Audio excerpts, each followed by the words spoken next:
17년 만에 금리 인상을 했습니다. 즐겨. 자, 마이너스를 유지했던 일본이 이제 금리 인상 많이 안 했죠. 예.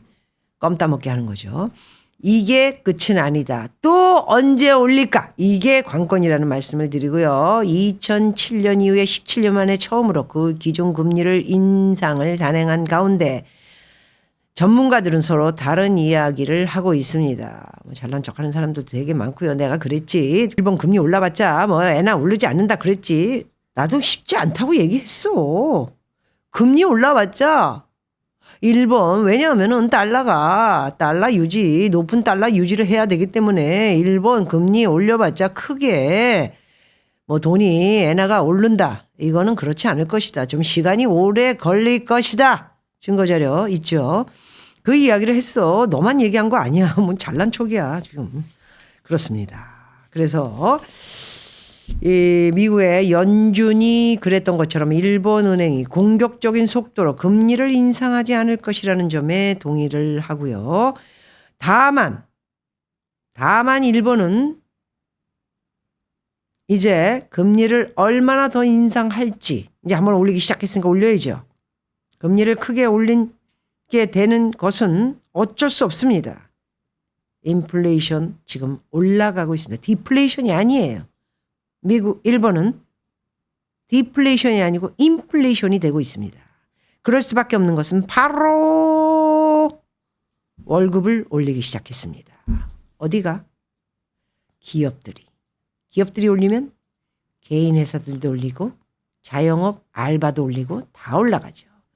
돈이 올라가기 때문에 물가는 자연적으로 정책상 올려서 이제 물건을 팔기 시작할 수밖에 없다는 말씀. 쉽게 초등학교 수준으로 풀어나갑시다. 아시겠죠? 그 이야기를 하는 겁니다.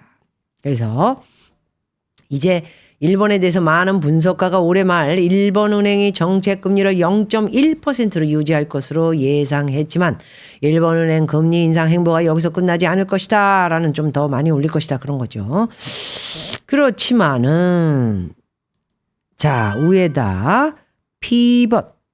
네, 생각보다 3월에도 올리지 않고 가려고 했는데 피벗. 방향을 바꿨죠. 그래서 일본은 디플레 탈출. 그렇지만 기시다. 아니다. 아직은 아니다. 일본은. 그건 뭡니까? 이거 지금 요즘 굉장히 일본이 주식도 잘 나가고 기업들이 성과가 좋아요. 엔화가 약하니까 수출도 좋고. 그런데 여기서 이자 올리면서 물가 올라가? 이거 시장 어떻게 되는 거지? 겨우 20년 만에 뭔가를 지금 만들어 놨는데 물가가 올라가면서 월급이 올라가면서 이거 좀 수출이 빠지고 다시 옛날로 돌아가는 게 아니야? 무섭다. 이거 지금 두려워하고 있는 거죠. 그래서 기시다 후미오 일본 총리가 중앙은행인 일본은행의 마이너스 금리 해제에 따른 디플레이션, 경기 침체를 동반한 물가 하락입니다. 탈피 선언에 대해 신중한 입장을 밝혔습니다. 사실 일본이 경기가 좋고 잘 나가면 기시다가 그렇게 인기가 없을 수가 없지요. 안 그렇습니까, 여러분? 그래서 기시다 인터뷰 내용 중에 디플레이션 탈피를 선언할 것인가 라는 질문을 받고 물가의 기조나 배경을 종합적으로 판단해 나가겠다. 나는 괜히 몸을 사린다. 솔직하게 얘기해서 좀 기다려봐라. 이건 좀 아니다. 긴축. 아직 더 조이겠다. 완화 안 하겠다. 네. 그런 내용으로 읽으시면 그렇지만 우리는 금리는 올렸다. 17년 만에. 왜? 물가가 오르지 않느냐. 월급이 오르지 않았느냐. 그런 이야기를 하고 있습니다. 딱 봐도요. 17년 만에 금리 인상하면서 1200조 원의 엔캐리. 이 자금 방향 무섭습니다. 과연 여태까지 해외에 빠져나갔던 엔캐리. 엔화가 이제 어디로 이동을 할 것이냐에 맞춰서 한국 또한 달러, 주식, 여러 은행들의 이 포지션들이 바뀔 것이다. 그렇게 보고 있습니다. 그래서 우리 경제는 과연 어떤 영향을 받을까? 엔화 강세가 예상되면, 엔화 강세는 예상됩니다. 엔화 강세는 계속 가겠죠. 일본 수출 기업들의 부담이 커지면서 수출 경쟁이 유독히 아까 말씀드린 그대로 수출이 이제 이렇게 부담이 좀 되죠.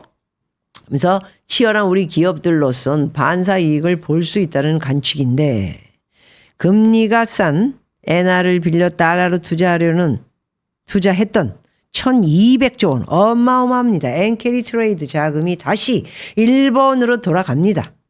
금리가 올라가면. 그래서 일본으로 돌아가게 된다면 한국 등 글로벌 금융시장에는 충격을 갖게 될 것입니다. 그래서 제가 며칠 전이죠. 그리고 오늘 엔화가 올라가고 시장이 바뀌면 달러는 내려갑니다. 아시겠죠? 달러는 내려갑니다. 그래서 우리 같이 달러를 팔 필요가 없는 사람들은, 저희는 달러 안 팔죠. 1,100원으로 내려가도 팔 필요가 없으면 안 팝니다. 그런데 달러 사서 좀 수익을 남기려고 그러는 사람들은 발빠르게 운동을 하십시오. 무슨 운동? 발 운동을 해서 걸어가가지고 은행에서 뭘 하든 해야죠. 일본 은행이 시장 혼란을 막기 위해 당분간의 완화적인 금융 환율을 유지하겠다, 이런 내용을 밝혔지만 그것은 바로 미국의 금리 인하, 그 시기를 들여다봐야 하고요. 미국의 경제를 보면서 발맞춰서 가야 합니다. 일본 뜻대로 할 수도 없다라는 이야기를 드리고요. 바로 일본이 발빠르게 움직이며 엔화 가치가 이제 올라가기 시작하면은 달러는 하락. 그거를 만들 수 없는 게 지금 현재 미국 사정이라는 말씀을 드리면서, 그래서 달러가 기본 크게 내림폭이 오늘은 어저께 충격 때문에 있지만 네, 다시 올라가는 상황도 있을 수 있다는 말씀을 드리면서, 자, 이렇게 아까 일본 물가가 올라가고 월급이 올라갔다. 사실 그 전을 들여다보도록 하겠습니다. 충격적인 사실입니다. 일본 애들이 어저께 오셨던, 일본에서 갓 넘어와서 한국에 도착했던 우리 회원님 오셨죠. 김은봉님. 자기 애들이 월급 150 받아요. 깜짝 놀랐습니다. 아시겠습니까?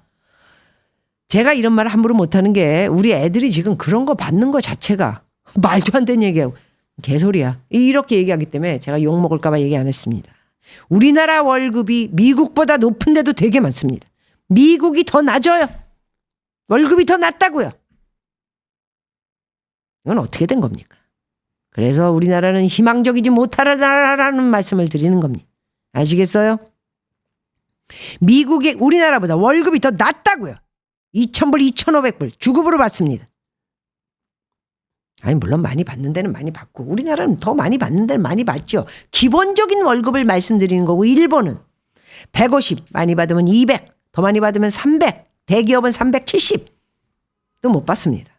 에? 그걸 아셔야 돼요. 우리나라는 그래서 어떻게 되겠습니까? 앞으로 힘들걸?